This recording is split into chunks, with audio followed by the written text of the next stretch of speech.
Constitution excluded women. E vimos que a Constituição excluía mulheres. They were not equal in the eyes of the law. Não eram iguais aos olhos da lei, Especially because they were considered non-persons. especialmente porque eram consideradas não pessoas. So in that early history, there were no abortion laws. Assim, nessa história inicial, não havia legislação acerca do aborto.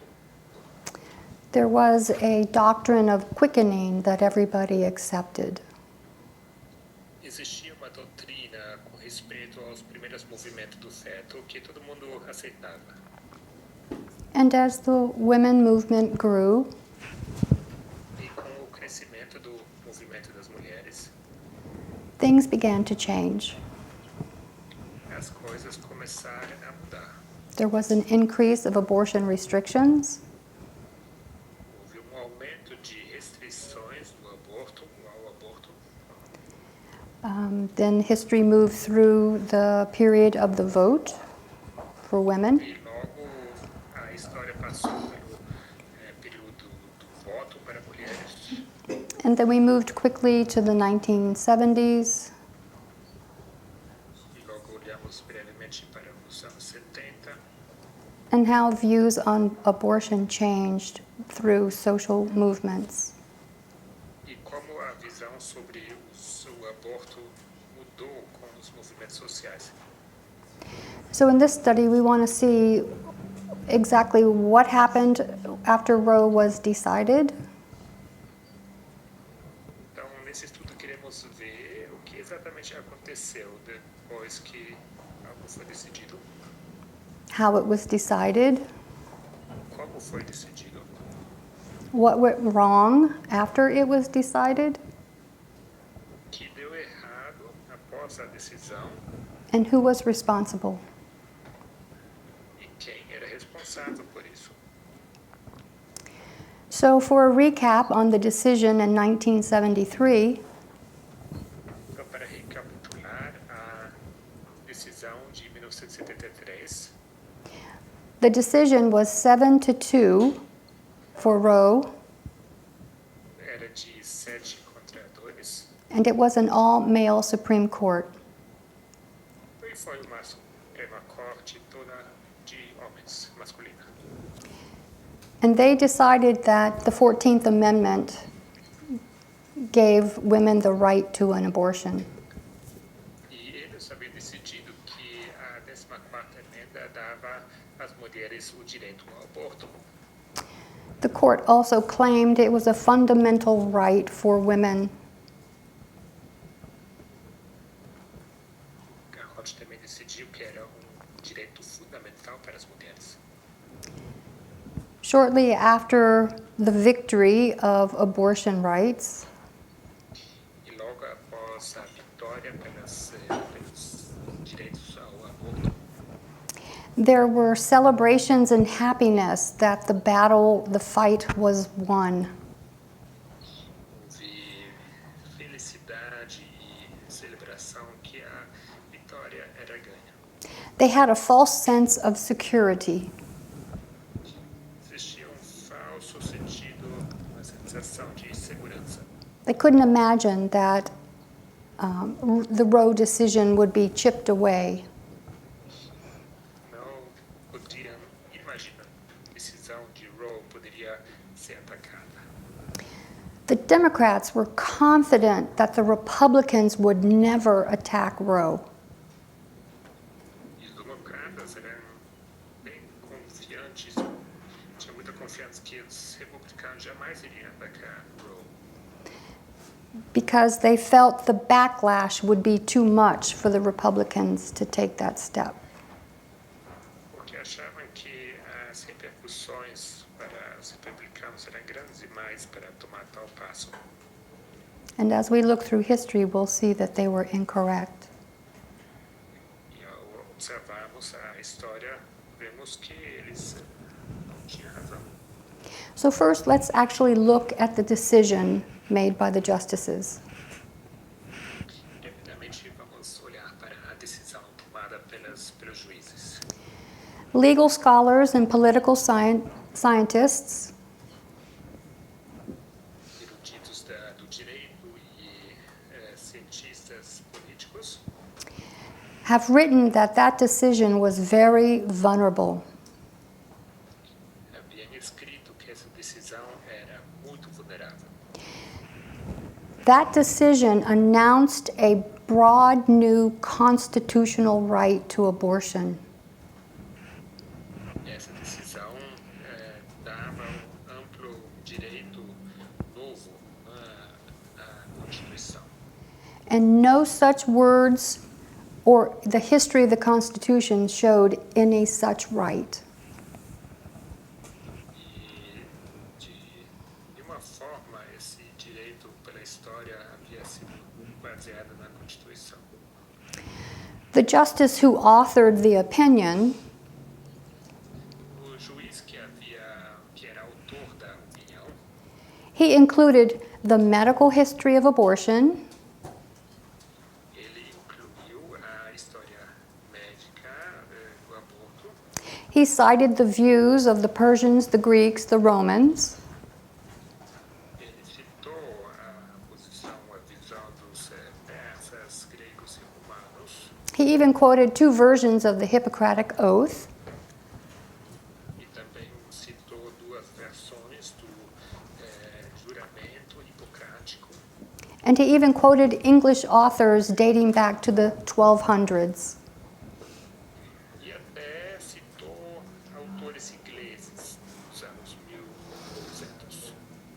The critical thing he did not include Agora, a questão mais crítica que ele não incluiu, he didn't quote a provision in the Constitution that protected abortion rights. ele não citou nenhuma garantia pela Constituição que dava garantia ao aborto. That was a critical flaw. Isso era uma falha crítica. By leaving that out of their opinion, Falha crítica. E por deixar isso fora da sua opinião, conservative justices had an opening in which to overturn Roe. juízes conservadores haviam uma brecha como atacar Roe. Justice Samuel Alito wrote in a draft, O juiz Samuel Alito ele escreveu numa opinião preliminar, quote, "The Constitution makes no reference to abortion. a Constituição não faz referência alguma ao aborto. And no such right is implicitly protected by any constitutional provision." E não existe nenhum direito desse tipo que é garantido pela Constituição. And he added that Roe's reasoning was exceptionally weak. E ele argumentou ainda mais que o argumento por trás de Roe era excepcionalmente fraco. So in 1973, the ruling was based on the idea Em 1973, o julgamento foi baseado na ideia that the 14th Amendment implied the right to privacy. que a 14ª emenda incluía o direito à privacidade. The amendment says, "No state shall deprive any person of life, E a emenda diz que o Estado poderia privar qualquer indivíduo liberty, or property without due process of law." de privar da sua vida, propriedade, etc., sem devido processo. This isn't the first time the Supreme Court used the privacy right. Não é a primeira vez que a Suprema Corte fez uso do direito à privacidade. They used it in 1965 Já usaram ela uma vez em 1965 to overturn a law in Connecticut that prevented married couples from using contraceptives. Para derrubar uma lei em Connecticut que casais casados não usarem contraceptivos. So this justice in 1973 says the Constitution doesn't really mention any right of privacy. E assim, o juiz, em 1973, disse que, na verdade, a Constituição não menciona nada de privacidade. But since it protects personal liberty and privacy is broad enough to encompass abortion. Mas já que se trata de liberdade, né, isso é amplo o suficiente para também incluir a questão do aborto. So the conservatives accuse the liberals of judicial activism. Estava cortando pouco o áudio aqui, não deu para entender bem. That they're finding new constitutional rights Para encontrar novos direitos constitucionais that were never intended for such purposes. que nunca se havia a intenção de usá-las para tal propósito. When the 14th Amendment was adopted in 1868, Quando a 14ª emenda foi adotada em 1886, abortion was illegal in 3/4 of the states. aborto era ilegal em 3/4 de todos os estados. In 1973, when the court decided abortion was a fundamental personal right, Em 1963, quando 73 a Suprema Corte decidiu que aborto era direito fundamental, 46 states prohibited most or all abortions. havia 46 estados proibindo a maioria das formas de aborto. Vic- The translators. The translators? I'm sorry. One moment. Pequeno problema com o áudio aqui. Can you hear okay, Gabriel? Well, it's cutting, as people are complaining that the audio is sometimes cutting off. Okay. Not sure if this is what the reason is. All right. I'll get closer. I think it's not. It seems to be some interference or maybe battery or something. Ah. I don't know. Maybe Martin can help you. I get like 90% of what you say, but not everything. Victor, do I need new batteries? No. No? Okay. Okay, well, go ahead. Sorry, everyone. Vamos continuar.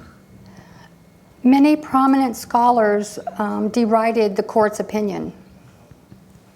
Muitos eruditos do direito atacavam essa questão essa opinião. And there were law professors that said it was not constitutional law. E havia professores da lei que diziam que isso não era direito constitucional. One of those critics was Ruth Bader Ginsburg. Uma das críticas era Ruth Bader Ginsburg. Years before she became a justice, she said the court made a mistake. Antes dela se tornar juíza da Corte Suprema, ela disse que a Corte havia cometido erro. They went too far and too fast on their first ruling. Que haviam avançado demais e depressa demais nesse primeiro julgamento. In the 1980s, she gave several speeches criticizing the court's handling. E nos anos 80, ela deu vários discursos criticando essa decisão da Suprema Corte.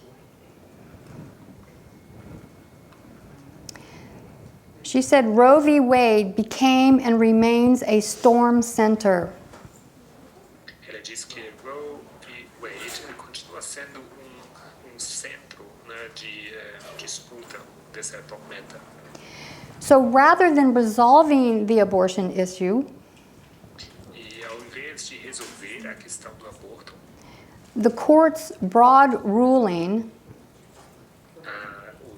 o julgamento amplo da corte halted a political process that was moving to actually liberalize abortion. acabou freando processo Lisa's asking. Sorry, everybody. Okay. All right, where were we? Okay, so Ruth Bader Ginsburg was criticizing the court's decision.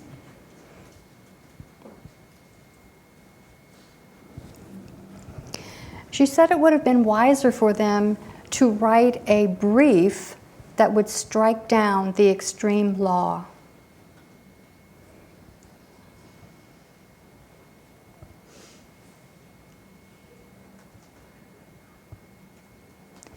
And the law she was referring to was from 1854 in the state of Texas.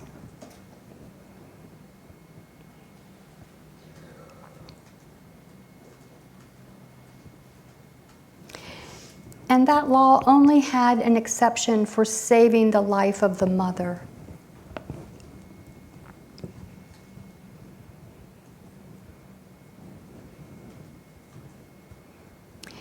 Ginsburg suggested that if the state was given a hard nudge by the court,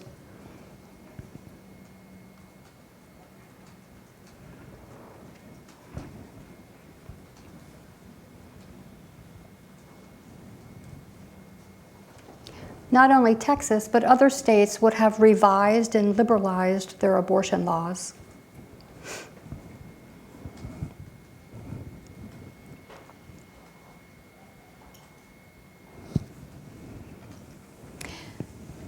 And she was very critical that the justices based their decision on privacy rather than on equal rights for women.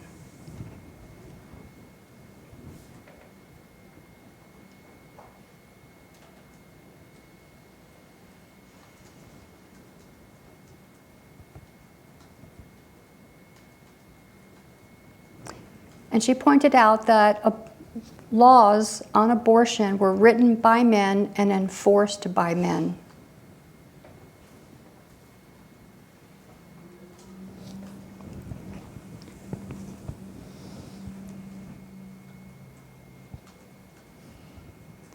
But the burden fell entirely upon women.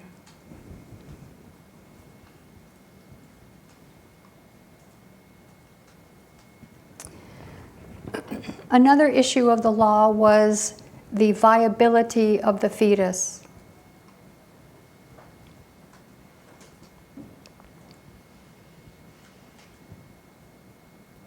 The first trimester, second trimester,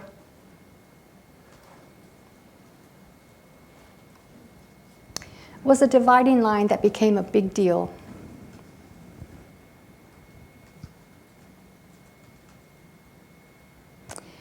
And it was one that the Republicans went for.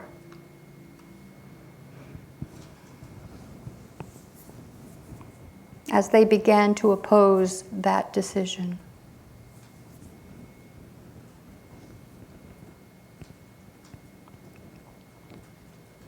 So the Dobbs case in 2022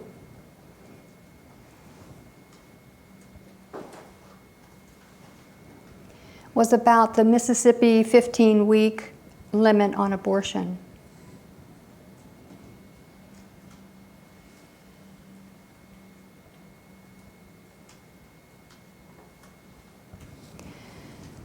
So the way the 1973 justices made their decision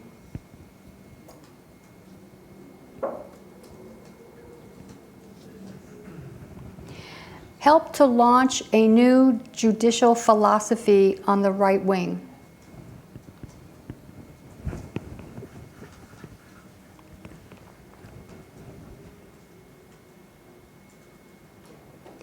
The justices began to echo the words of Anton Scalia,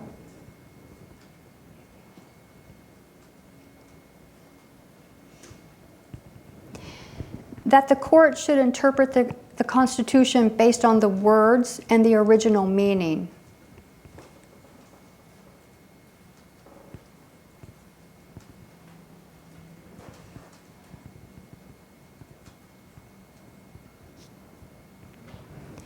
So the political battle over abortion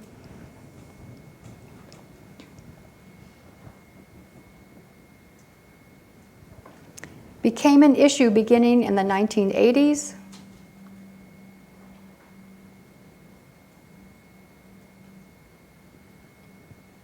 and was unavoidable based on the decision the justices made.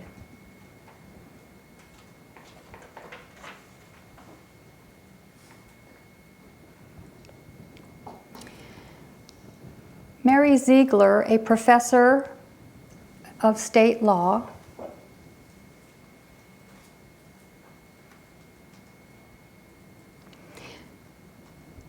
said there's a fight over two fundamental human rights.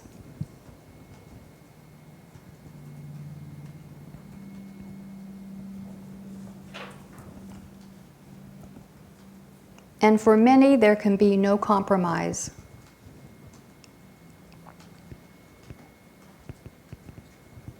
They want the court to recognize a right to life for the unborn child.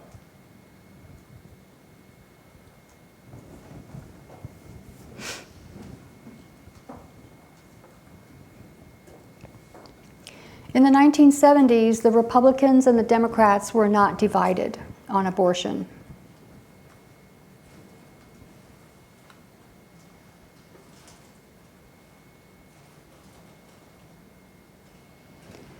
But since Roe v. Wade,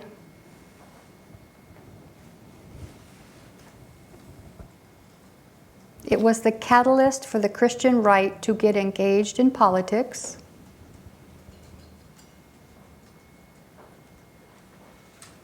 and abortion became a very divided issue.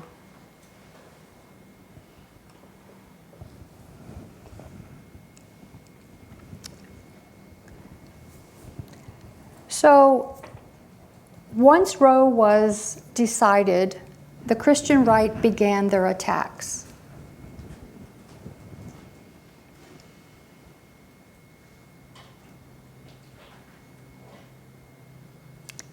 And the Democrats did not put up much of a fight.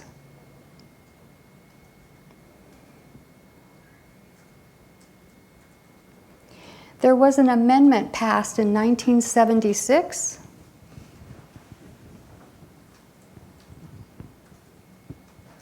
called the Hyde Amendment.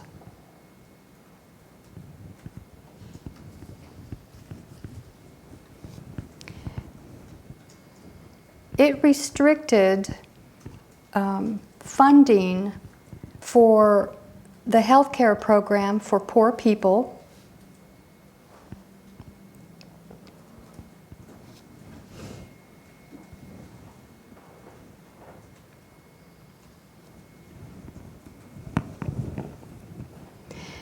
and it specifically affected low-income people and people of color seeking abortions.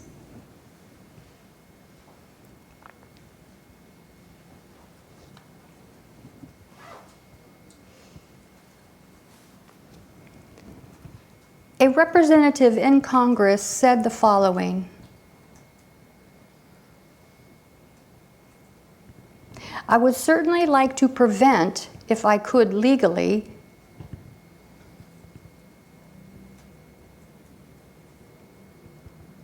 anybody from having an abortion.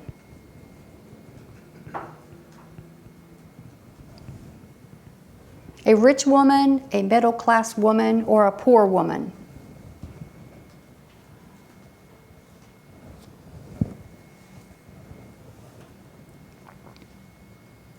Unfortunately, the only method available is the Medicaid bill.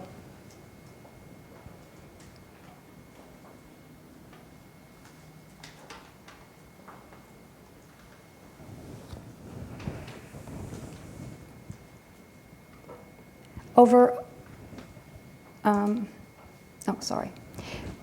when they took a vote in the House, 100 Democrats voted for that amendment.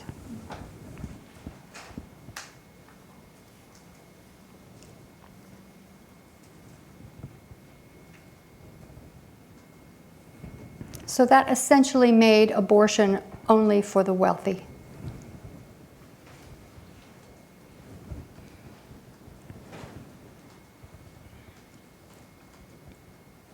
That amendment goes to Congress every year.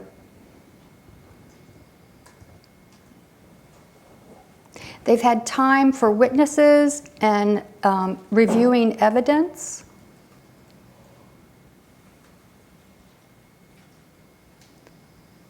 To study the implications on the ban for low-income women.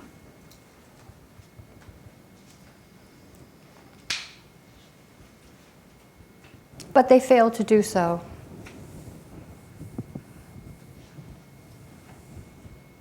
Joe Biden voted for that amendment. And he has supported that amendment until 2019.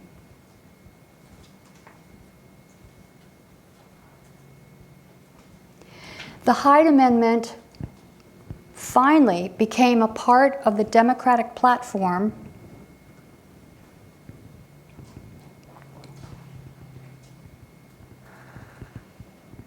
in 2016, 40 years after the amendment.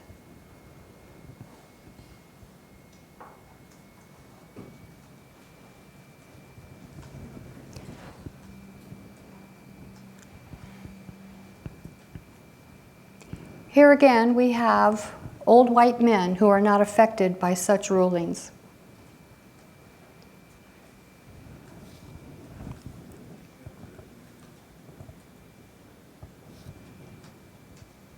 Repeatedly, laws were passed that challenged Roe.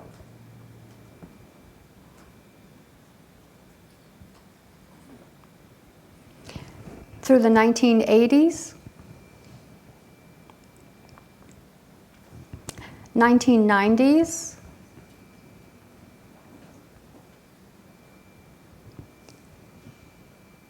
President Bill Clinton in 1992 said, "Abortions should be safe, legal, and rare."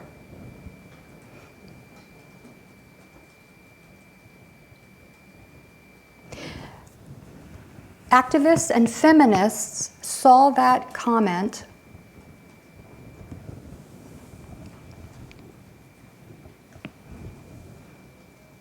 as a symbol of the Democratic Party's acceptance of the idea that abortion was shameful.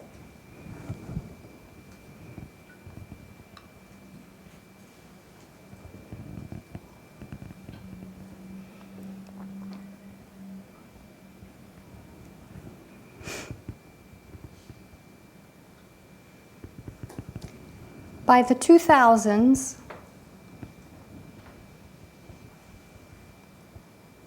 abortion was becoming a right that only the privileged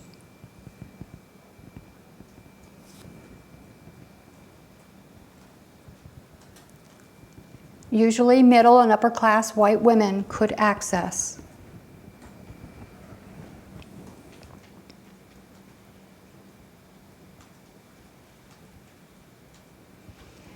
These women did not rise up en masse to defend the abortion access for others.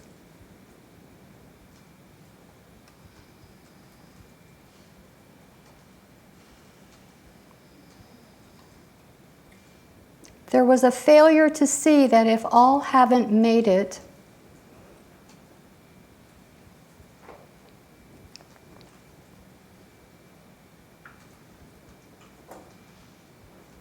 then their overall rights would become vulnerable.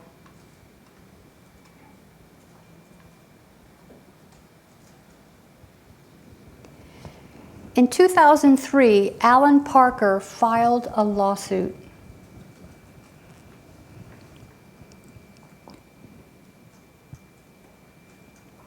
He was representing Norma McCorvey.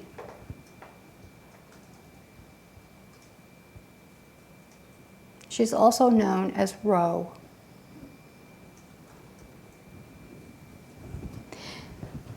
She wanted an abortion, but never had one.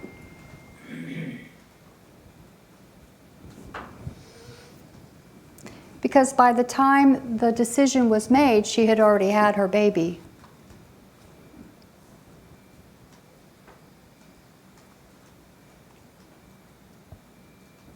So he filed a lawsuit claiming that factual conditions in law had changed.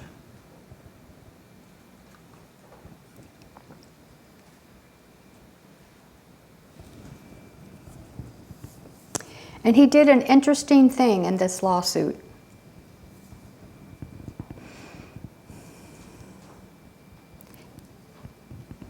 They collected more than 5,400 pages of evidence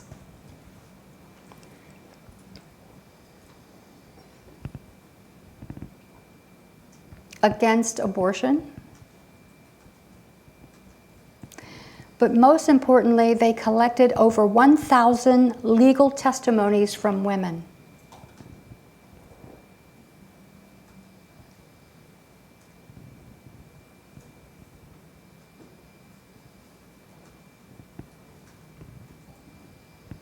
And these women wrote about regretting their abortions.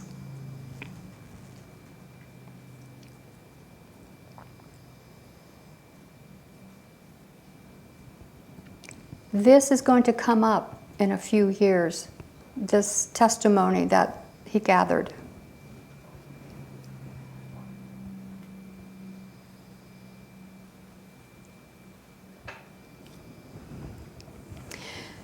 So the pro-abortion attorney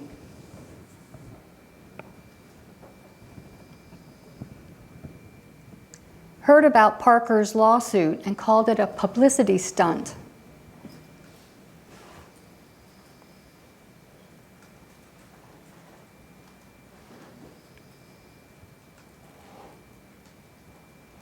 She received over 24 emails from people offering to help to defend Roe.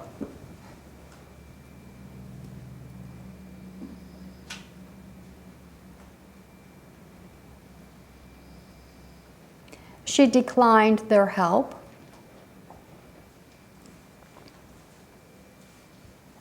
She did not file one single brief in that lawsuit.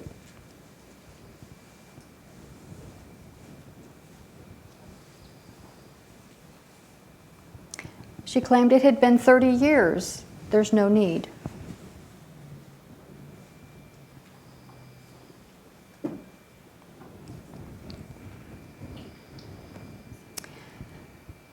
So President George W. Bush appoints conservative justices.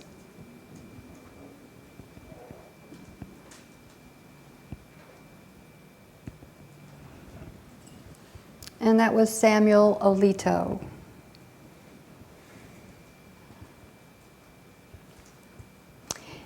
In 2007, there was a Supreme Court case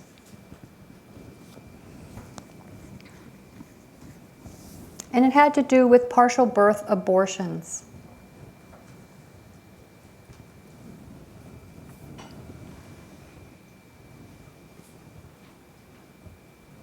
It was in that case, 4 years after the Parker case,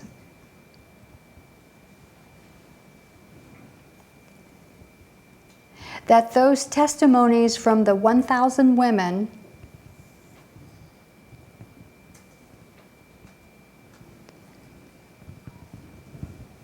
ended up in the hands of Justice Anthony Kennedy.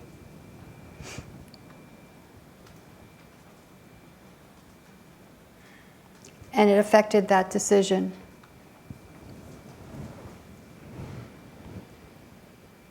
And the pro-choice movement failed to repel their arguments and strategies.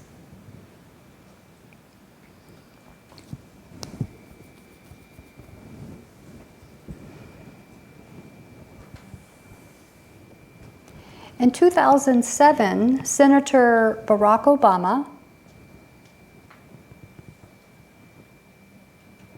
told Planned Parenthood that signing the Freedom of Choice Act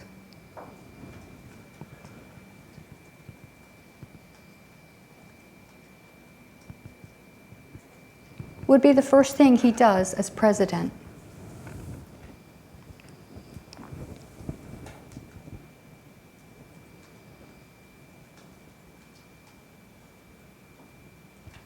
The Democrats had a supermajority. They had the House, the Congress, and the White House.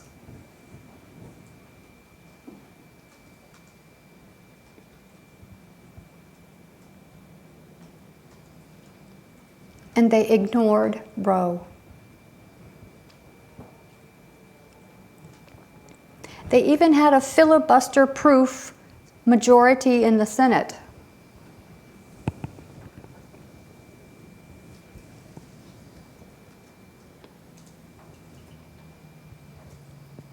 The Freedom of Choice Act never became law.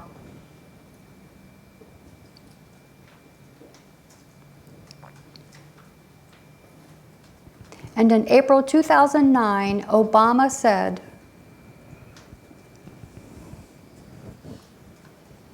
that legislation to codify abortion rights into federal law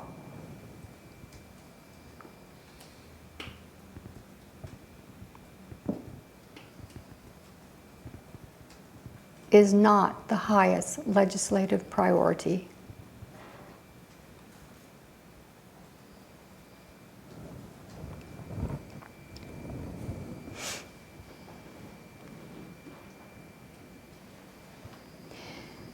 In 2016, Donald Trump is elected president.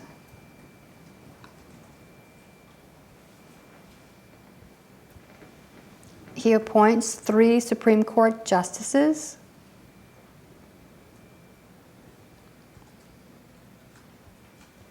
Keeping his promise with the help of Mitch McConnell. But he also appointed over 220 conservative lower court judges.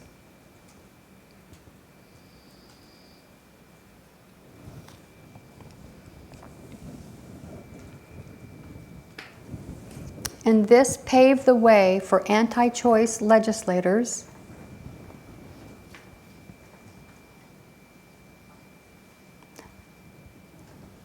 to introduce abortion restrictions.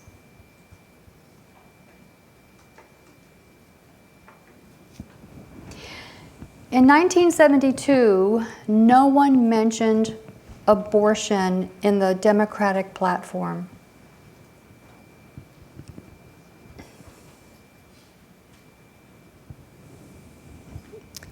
But in 2016, Hillary Clinton vows to defend abortion rights.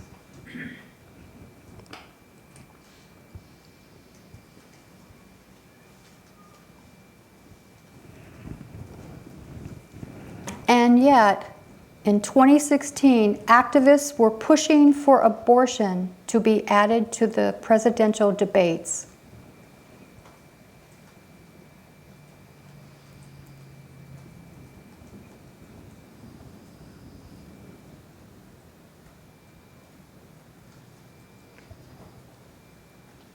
And they failed.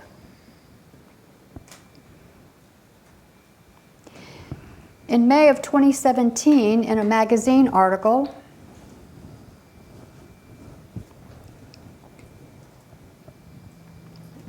the headline said, Nancy Pelosi says Democrats focus on abortion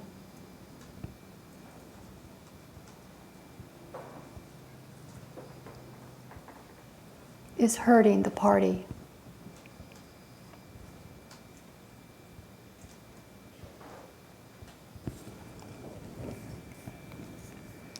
Senator Bernie Sanders said abortion rights were disposable.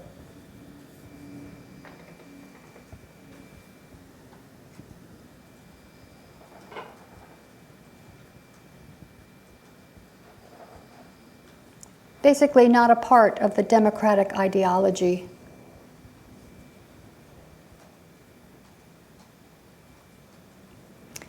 He also said if we're going to be a 50-state party,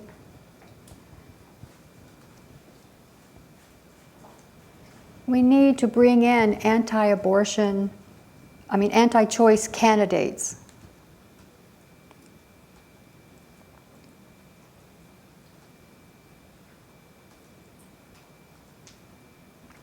Pelosi also argued that former Secretary of State Hillary Clinton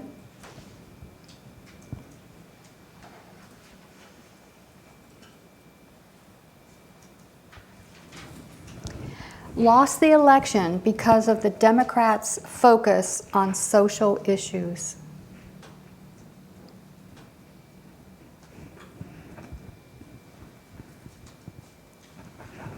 Like abortion and marriage rights.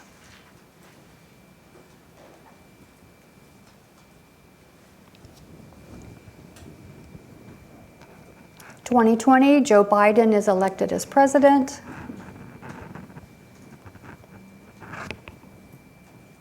He's very open about his Catholic faith and his struggle with abortion.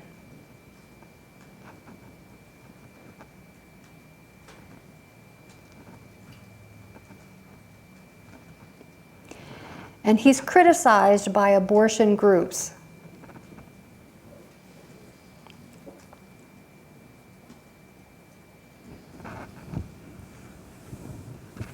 Those wanting rights for abortion said he should be using his megaphone to remove the stigma tied to abortion.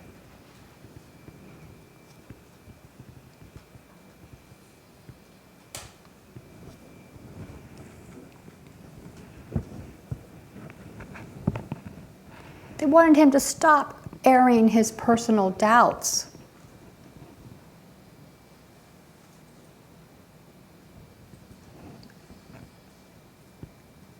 He's the president, not the Pope.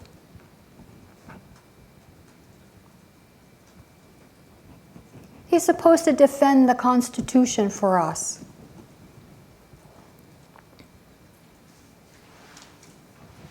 We, the people who need abortions.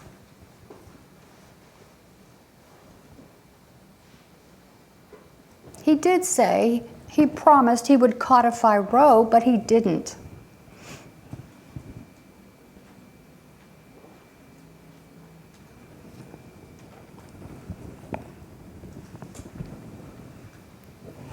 In this same time period,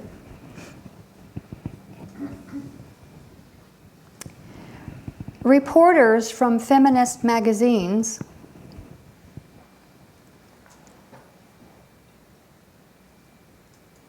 struggled to get readers to care about issues.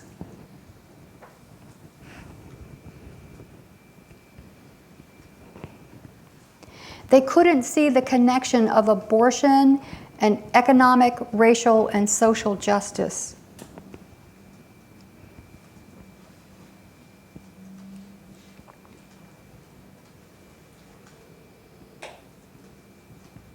And they weren't interested in reading about it.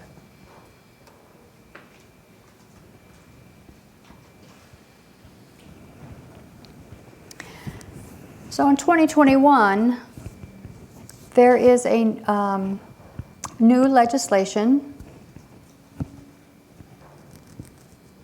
It's called the Women's Health Protection Act.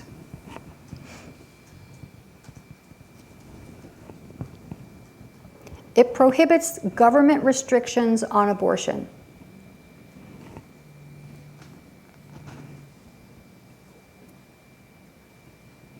It passed the House of Representatives.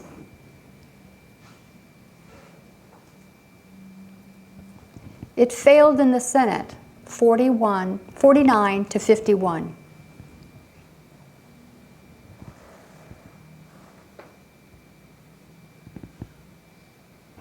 Senator Jim Manchin was the single Democratic vote that he blocked.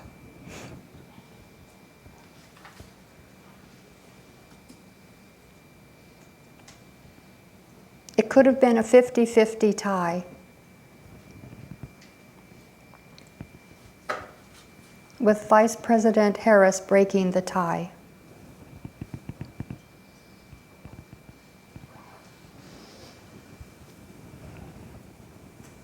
By mid-2021, more than 90 restrictions were put in place against abortions.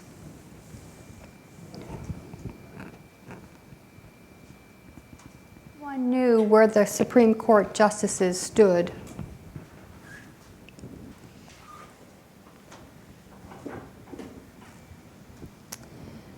Justice Barrett and Justice Kavanaugh could go either way.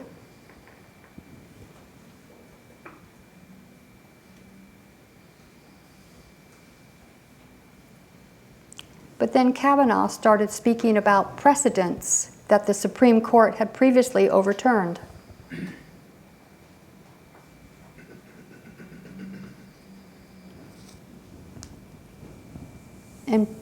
And Barrett spoke about adoption as a viable alternative to abortion.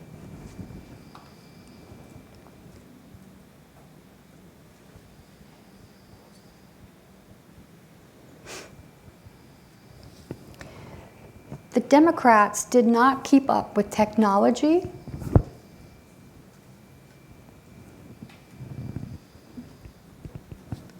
They did not keep their message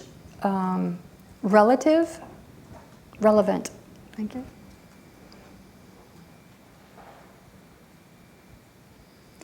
And they did not take the pro-choice movement seriously.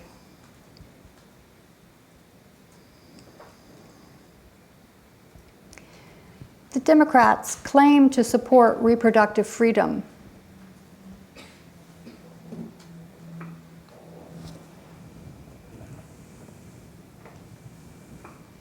But they didn't seem as committed to upholding abortion rights.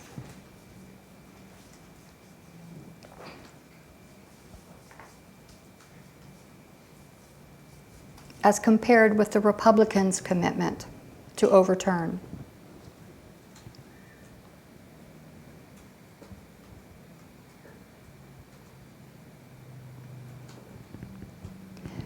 So, in the decade of 2000 and 2010,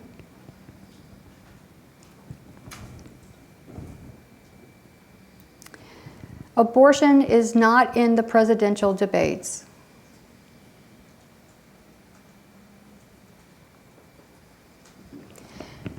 The Democrats compromised themselves .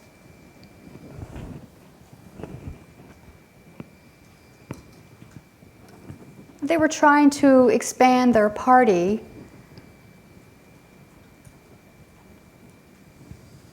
by welcoming socially conservative candidates and voters.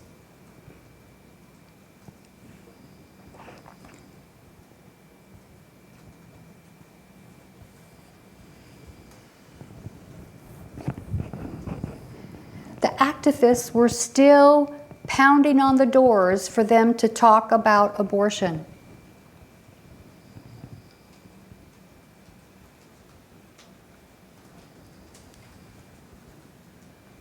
President Biden was in office for 200 days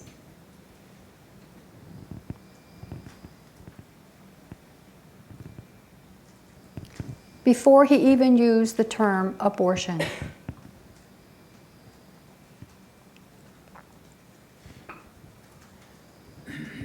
And then it was in a written press statement.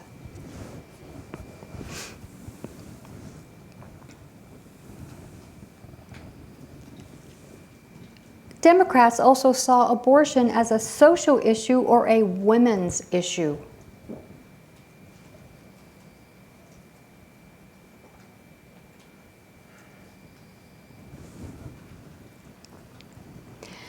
And they also focused on what they called pocketbook matters or issues.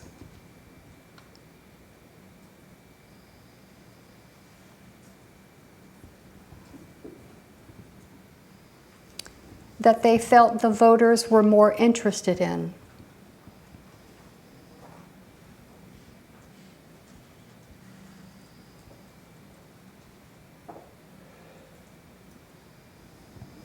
May 2022, the Roe decision is leaked. The Dobbs decision is leaked.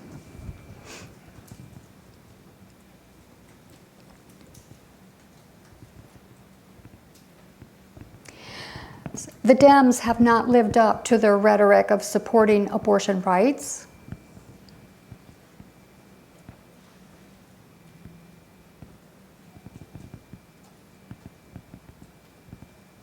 They attempt to codify Roe.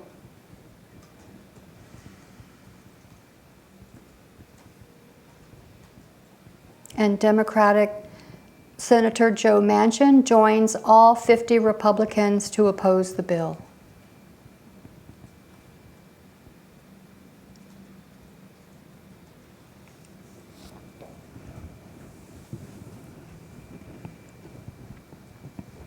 It's the progressive members of Congress that are arguing for urgent need.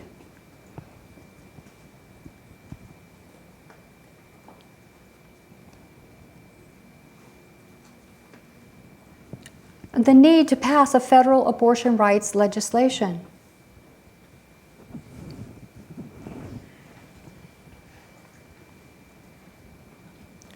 They were calling on senators to amend the filibuster to get the bill approved.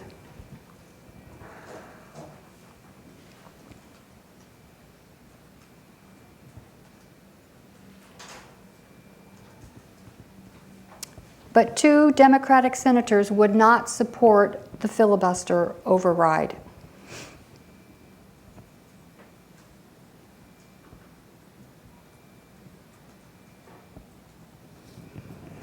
In media polling, much of the public felt that Roe was safe.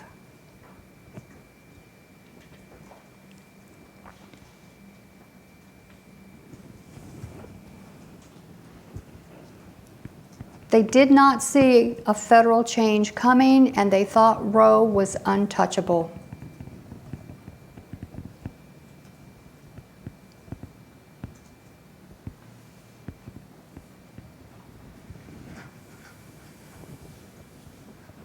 How could this happen? You could see it incrementally over the years.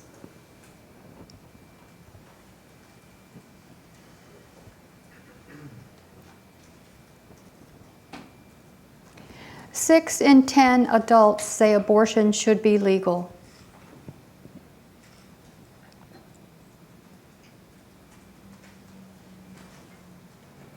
Congress never enshrined the right to terminate a pregnancy into law.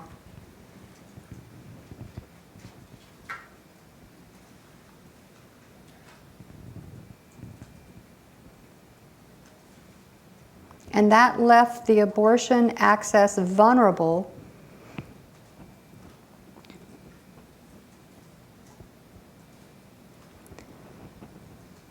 to periods of legal attacks before and during the Trump administration.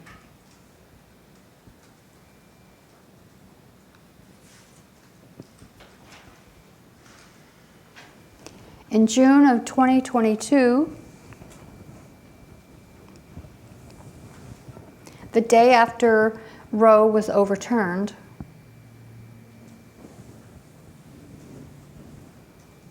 an editor of a progressive media outlet said,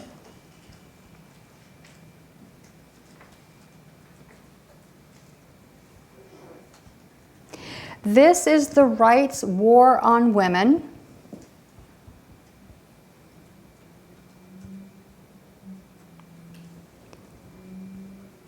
But they've been helped by the complacency of the establishment Democrats."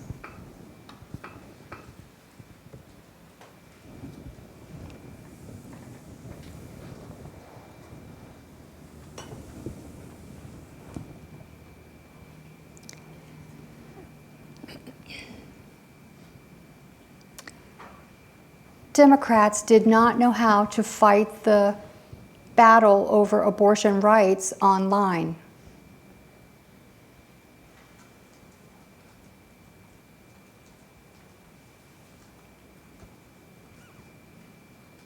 They didn't go outside the area of Washington, D.C.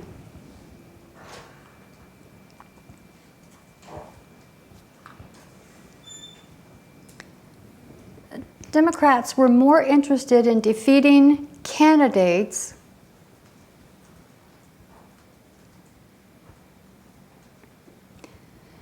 connected with Representative Alexandria Ocasio-Cortez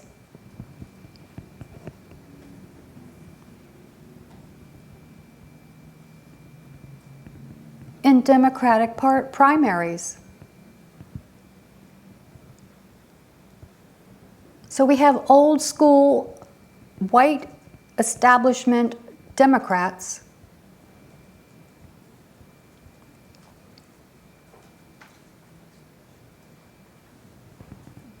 going against their own younger progressive members.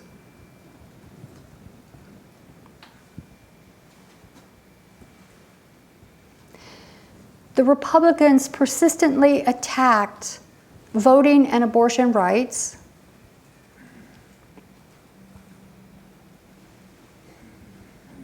along with black and transgender people,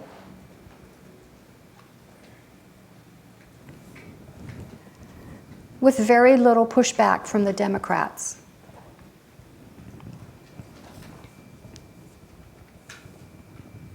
On the day that Dobbs was decided,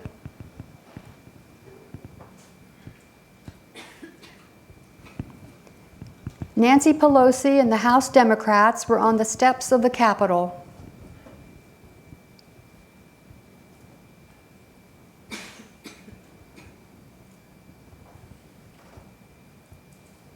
They were celebrating a limited gun control bill.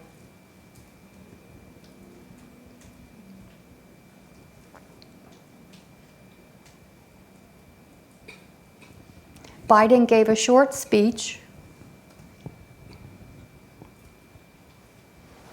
He said nothing of reforming a radicalized Supreme Court.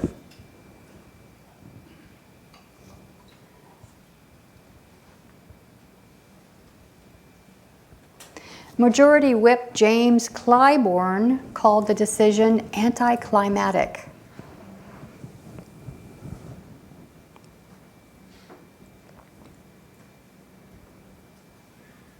As if it were the ruling was expected. They weren't surprised.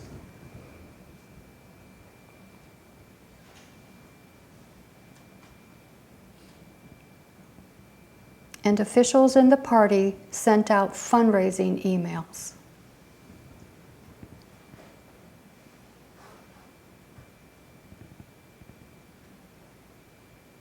And they were unwilling to focus on the ruling's terrible policy impacts.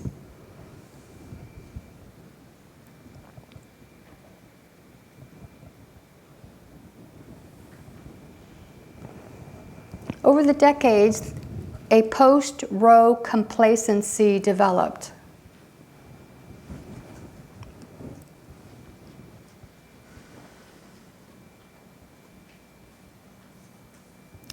And this complacency was by younger generations and people of color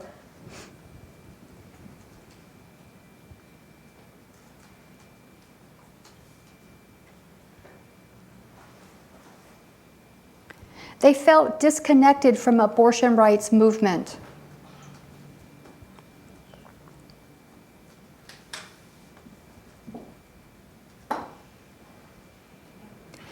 And that movement had long been centered on the concerns of white women.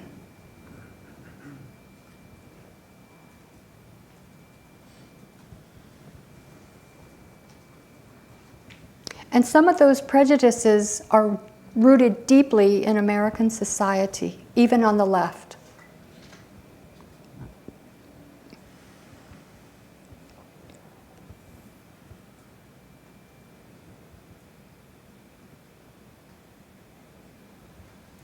These minorities felt a lingering disregard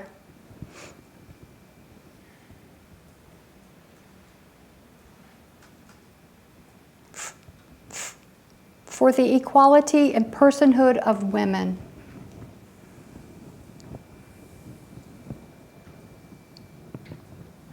Especially black and brown women.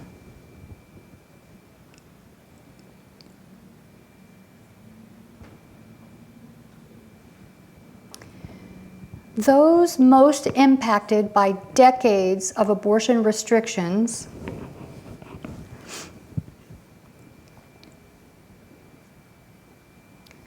are low-income Americans.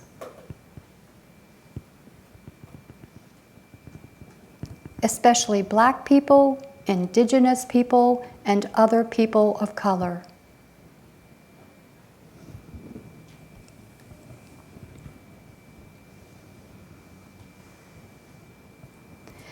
Democratic Representative Ayanna Pressley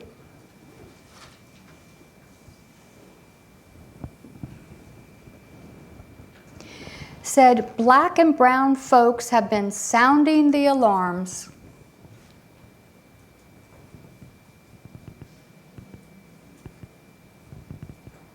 for many, many years. And those alarms were not exaggerated.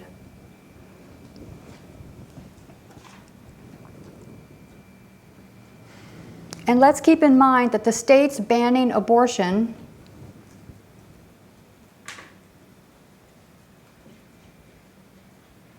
still happen to have legislatures that are predominantly white and overwhelmingly male.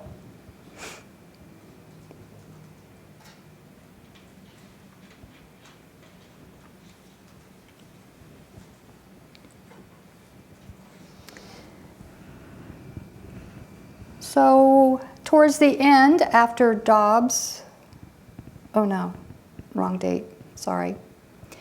Ruth Bader Ginsburg comes back into the picture.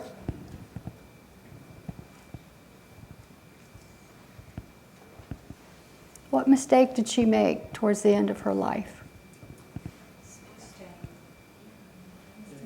Staying too long. She didn't retire.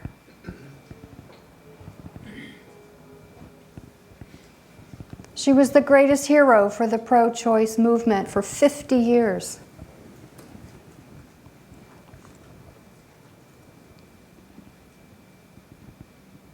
Who can explain her decision? Was she unable to see that Trump could win?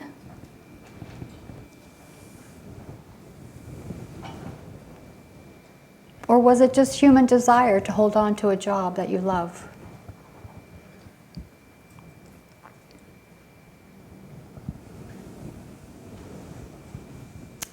But clearly her decision to stay was impactful.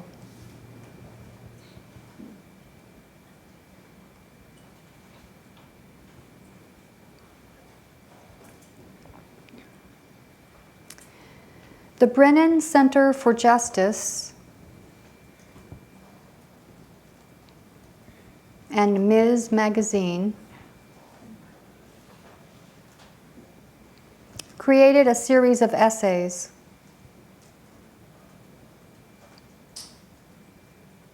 and it was about the democratic dysfunctions that have helped to erode abortion rights.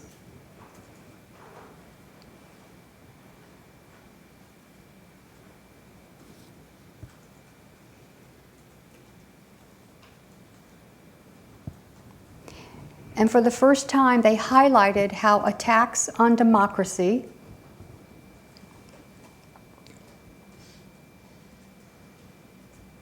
have led to the biggest threat to abortion since Roe v. Wade.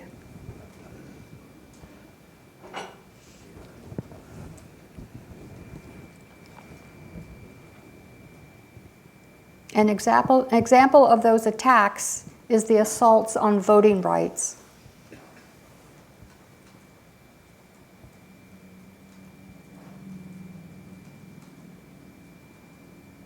If you can't vote, you don't have a voice.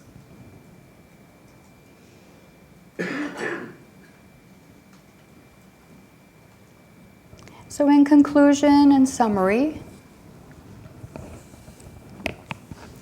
the Roe decision was flawed from the beginning.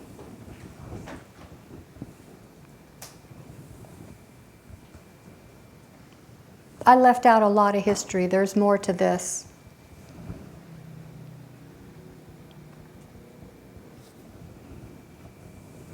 History shows it's not just the conservatives who are misbehaving.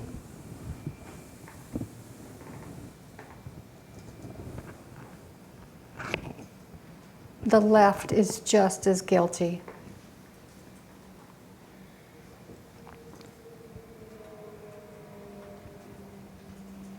And we've had a small glimpse of their many failures.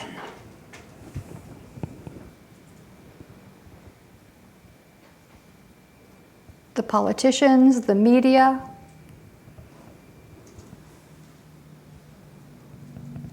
activists and American voters, ignoring those who were sounding the alarms,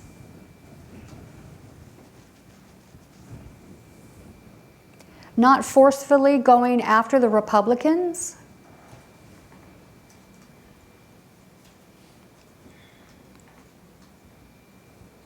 having a lack of urgency to codify Roe into law.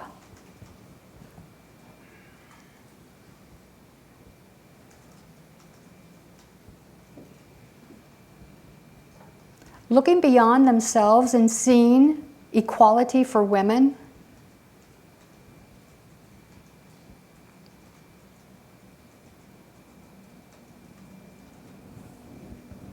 Because abortion is more than about medical access.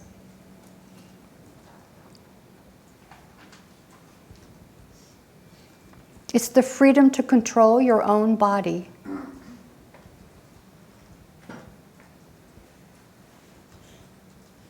Not the federal government, not the state government, and not old white men.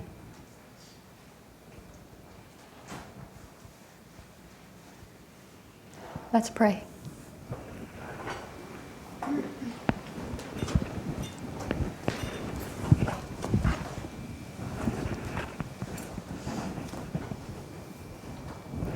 Holy God, we praise you and thank you.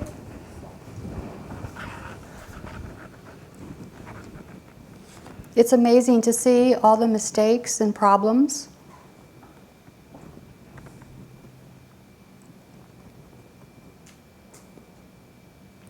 Clearly, it depends on your stream of information.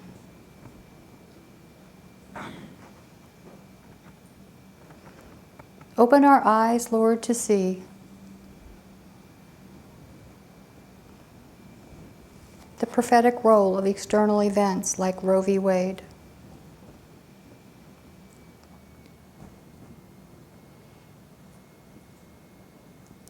We thank you and praise you in Jesus' name. Amen.